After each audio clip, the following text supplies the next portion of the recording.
Why do so many drivers aspire to own a BMW? It's the promise of German engineering at its finest. Refined power, engaging dynamics, and a premium experience that sets a benchmark. Every BMW is designed to be a driver's car. However, even the best intentions can lead to missteps. History has shown us that not every model carries this torch with equal grace. Some are legendary for reliability, while others are notorious for emptying bank accounts. Arguably one of BMW's most infamous missteps was the first-generation X5, the E53, sold from 2000 to 2006. On paper, this was a game-changer. But in reality, it was a mechanical minefield. Sure, it looked sharp, and it handled better than most SUVs of its time, but underneath that premium shell lived a host of engineering headaches. The V8 powered models were especially cursed. Transmission failures were common before 100,000 miles, often without warning.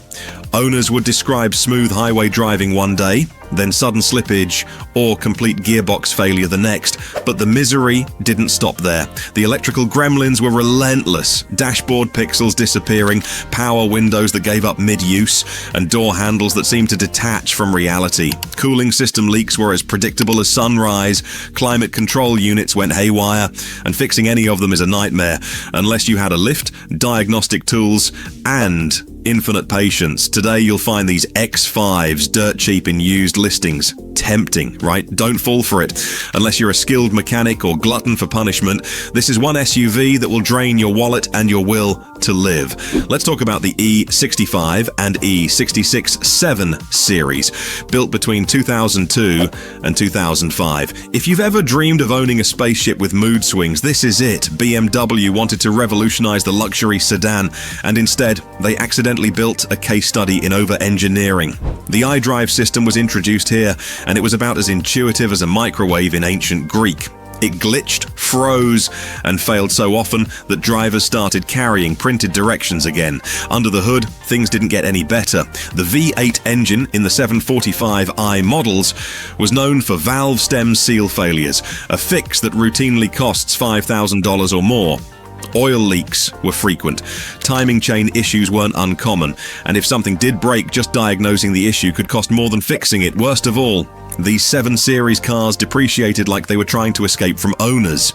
You'll spot them for $6,000 or $7,000 today, fully loaded with options, looking like a bargain, until the first system malfunctions and you realize the deal came with a subscription to endless stress. If you find the video useful so far, be sure to hit the like button to support us.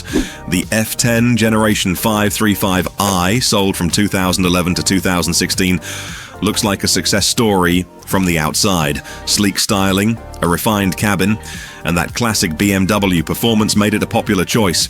But under the surface lurked a ticking time bomb. The N55 turbocharged inline-six engine was an upgrade over the older N54, but that didn't mean it was bulletproof. High-pressure fuel pump failures were common, often leaving owners stranded without warning. Oil filter housing gaskets had a habit of leaking onto the serpentine belt, leading to major failures if not caught early. Venos solenoid problems caused rough idle, loss of power, and expensive repairs. The turbo itself, prone to wastegate rattle and eventual failure, especially past 80,000 miles. And once you're deep into ownership, these problems tend to stack. One repair leads to another, and before you know it, you're $6,000 in the hole on a car that's worth less than that. It's a shame because the car drives beautifully when it's healthy. But with age, the reliability just doesn't hold up. It's the kind of relationship where the good days make you stay longer than you should. Now let's switch gears to the BMWs that actually live up to the hype, and in some cases, exceed it. First up is the E93 28i, particularly the models from 2006 to 2011, equipped with the naturally aspirated N52 engine. This car is as close as BMW ever came to set it and forget it. The N52 is a straight-six marvel, smooth, durable, and refreshingly free of turbos, direct injection, or fragile electronics. No high-pressure fuel pump disasters here, no turbo seals to fail, just a mechanically solid engine that rewards routine maintenance with long life. Driving the E93 28 feels like slipping into a well-worn pair of leather gloves, responsive, intuitive, and totally analog in the best way. It strikes the perfect balance between performance and simplicity. You can still get them with a 6-speed manual, and many enthusiasts have taken them past 200,000 miles without major incident. The suspension components are standard BMW fare, tight but not exotic, so repairs aren't prohibitively expensive. If you want a proper rear-wheel drive BMW that won't chew through your savings, this is the sweet spot. It's one of the last models made, before BMW started loading every car with tech that doesn't age well. Next is the G35-40, introduced in 2017. This model marks the return of reliability in modern BMWs, largely thanks to one unsung hero, the B58 engine. It's a turbocharged inline-six that blends power and refinement like few engines today. Think of it as the anti-N54. It's fast, 0 to 60 in about 4.7 seconds, but it doesn't punish you for having fun. The B58 has proven durable, with far fewer cases of catastrophic failure than previous turbocharged engines. Pair that with the ZF 8-speed automatic transmission, and the result is silky smooth performance across the board. Unlike earlier 5 Series generations, the G30 feels cohesive, confident, and most importantly, predictable in long-term ownership. Oil leaks are rare. Cooling issues, not really. It's still a complex machine, but the engineering behind it is solid. Interior quality is high, infotainment is finally intuitive, and the driving experience walks the line between luxury and engagement. You get modern safety features, excellent mileage for a luxury car, and that unmistakable BMW DNA without the usual drama. For someone who wants a recent model without the ticking time bomb anxiety, the G35-40i is a top-tier pick.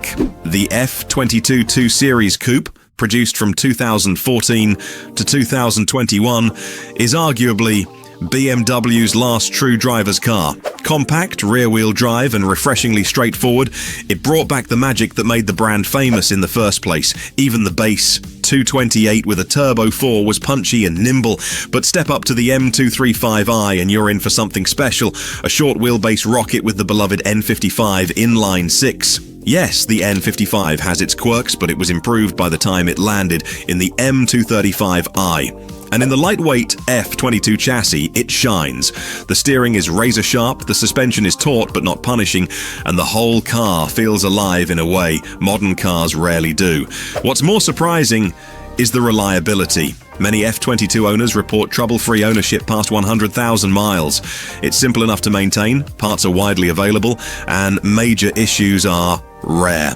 Whether you're carving through back roads or just enjoying a spirited commute, the F22 delivers old-school BMW fun in a modern, mostly drama-free package. It's the kind of car that reminds you why people fall in love with driving in the first place. Finally, we have the BMW Z4 from 2003 to 2008, the E85 and E86 generation. At launch, it lived in the shadow of the Z3, but over time the Z4 earned respect. It's a proper sports car with none of the tech bloat or turbo trickery that complicates modern vehicles. Just a naturally aspirated inline-six, either the M54 or N52, paired with a manual gearbox, rear-wheel drive, and a long hood that feels like a runway. These engines are known for their resilience. With regular oil changes and cooling system maintenance, they'll run forever. And the chassis, surprisingly stiff and playful, the Roadster version delivers an open-air thrill without the creaks and rattles you'd expect from a 20-year-old convertible. The coupe is even better, structurally solid, visually striking, and just rare enough to turn heads. It's also practical, with decent cargo space and supportive seats that make long drives a joy. Reliability is better than average for the era, and repair costs are manageable thanks to part sharing with other BMWs of the time. The Z4 is proof that simplicity, when done right, can still steal the show. It's a vintage BMW that won't break your heart or your bank account.